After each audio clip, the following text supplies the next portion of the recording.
Implement করছে না কেন সেটা জানতে হবে। ছোটনাগপুর টেনেন্সি অ্যাক্ট যেটা আছে ওই মানভূম এলাকাতে কেন ইমপ্লিমেন্ট করছে না আপনাদের জানতে হবে। নামটা আসতে ভালোবাসা, বাস্তবে কোনো ভালোবাসার আমরা রূপ দেখতে পাচ্ছি না। ভালোবাসি বললে কি হবে, তার উপকারে আসতে হবে তো ভাই, কোনো উপকারে আসছে না। বন্ধুগণ, সময় স্বল্প, আমি এসআইআর নিয়ে আপনাদের সামনে কিছু তথ্য তুলে ধরতে চাই। প্রথম কথা, এসআইআর নিয়ে যে হয়রানি করা হচ্ছে বর্তমানে, এই হয়রানি বন্ধের জন্য আমি কদিন আগে নির্বাচন কমিশনে গিয়েছিলাম। বলিষ্ঠ কণ্ঠে বলেছি যে আপনাদের নির্বাচন কমিশনের যিনি চেয়ারম্যান, যিনি চিফে আছেন, তিনি বলেছিলেন 2002 ভোটার লিস্টে যাদের নাম আছে তাদের কোনো আর অসুবিধা হবে না। শুধু তাই নয়, 2002 নিজের নাম নেই কিন্তু বাবার নাম, মায়ের নাম, দাদুর নাম, দাদিমার নাম আছে, তাদেরও কোনো অসুবিধা হবে না, এ কথা বলেছিলেন। এখন আবার নোটিশ পাঠাচ্ছেন কেন? এটা বন্ধ করতে হবে। কোনো উত্তর সে দিতে পারেনি। আমি আবার প্রশ্ন করেছি যে আমরা 4 ভাই বোন, আমাদেরকে 6 ভাই বোন দেখিয়ে নোটিশ পাঠানো হচ্ছে কেন? এই উত্তর আমাকে দিতে পারেনি। কিন্তু সাথে একটা ছোট্ট কথা বলেছে যে ওরা নাকি 6 জনের কোনো না কোনো লিঙ্ক হয়েছে। আমি বলেছি তাহলে আমাকে বলা হোক, আমি 4 ভাই বোন আর 2 জন কোথা থেকে উড়ে এসে জুড়ে বসেছে আমাকে দেখানো হোক। কারণ আমি দেখতে চাই উড়ে এসে জুড়ে বসেছে কে, কে আমার নামের সাথে, আমার বাবার নামের সাথে আরো 2 জন যুক্ত হয়েছে, 3 জন যুক্ত হয়েছে, দেখতে চাই। অন্যায় ভাবে যুক্ত করেছে, আমি তাদের বিরুদ্ধে আইনত ব্যবস্থা নেব। আর অন্যায় কাজ করেছে, নির্বাচন কমিশনকে তাদের বিরুদ্ধে ব্যবস্থা নিতে হবে, এ কথাও সেখানে আমি জানিয়ে এসেছি।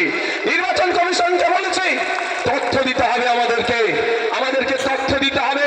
ওই 6 জনের লিস্ট কারা আছে আমরা তাদের অভিযোগ জানিয়েছি, আমাদেরকে জানিয়েছে, সেটা উত্তর দেব, কিন্তু কবে দেবে আমি জানি না। সকালে এক বলছে, সন্ধ্যায় এক বলছে, সেই জন্য আমি জানিয়ে এসেছি আমরা স্টেজ করে কিভাবে ফর্ম ফিল আপ করাতে হবে তার ব্যবস্থা আমরা যেমন দায়িত্ব নিয়েছিলাম।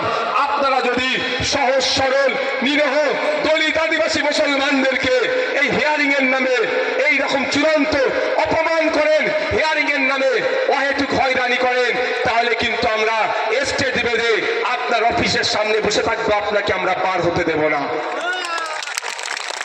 কথা জানিয়ে এসেছি আমরা। আপনাদের জানতে হবে, সাপে কামড়াচ্ছে ওজা হয়ে ঝাড়ছে। আমি একটা উদাহরণ দিচ্ছি। এসআইআর করতে গিয়ে কত হাজার অফিসার লেগেছিল ভাই? প্রায় 90,000 অফিসার লেগেছে। অফিসারটা কে দিয়েছিল? মমতা ব্যানার্জির সরকার। কত টাকা খরচ হয়েছে? প্রায় 250 কোটি টাকা। কি কাজ ছিল ওই বিএলওদের, বুথ লেভেল অফিসারদের? আপনার বাড়ি ফর্ম দেবে, ফিল আপ হয়ে যাওয়ার পরে আপনার বাড়ি থেকে ফর্ম নিয়ে ওটাকে আপলোড করে দেবে, এই কাজ। এরপরে একটা কাজ বাছাই কাছাই, কার নাম মিলছে, কার ম্যাপ হচ্ছে, কে আনম্যাপ, এইগুলো কার নামের মিসম্যাচ হচ্ছে, এই একটা কাজ ছিল। এটাকে কম্পিউটারে আপলোড করতে হবে, এই কাজটা ছিল। এই কাজের জন্য নির্বাচন কমিশন পশ্চিমবাংলা সরকারের কাছে টেন্ডার করিয়ে 1000 লোক চেয়েছিল। তারা কম্পিউটার অপারেটর 1000 লোক চেয়েছিল। যে 1000 লোকের খরচ ছিল মাসে 1 কোটি টাকা। যদি 10,000 টাকা করে মাইনে দিয়ে 4 মাসের কন্ট্রাকচুয়াল রাখে, 1000 কম্পিউটারে যারা ডেটা আপলোড করবে, ডেটা এন্ট্রি বা ডেটা অপারেটর, তাদের 4 মাসে মাত্র 4 কোটি টাকা খরচ হতো।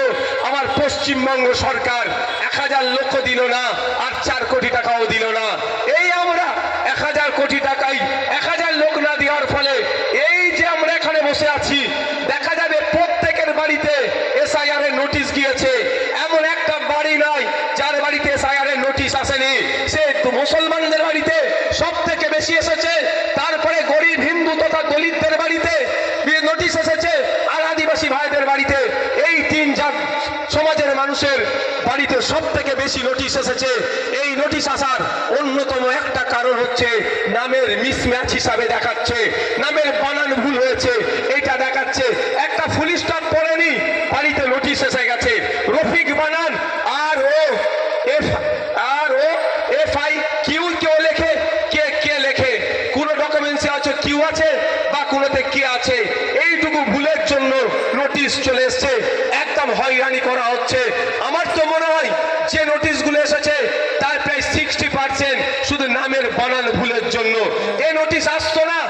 পশ্চিমবাংলার সরকার, আমি যতটুকু কথা বলেছি নির্বাচন কমিশনের সাথে, সে যে তথ্য দিয়েছে সেই তথ্য অনুযায়ী আপনাকে কথা বলছি।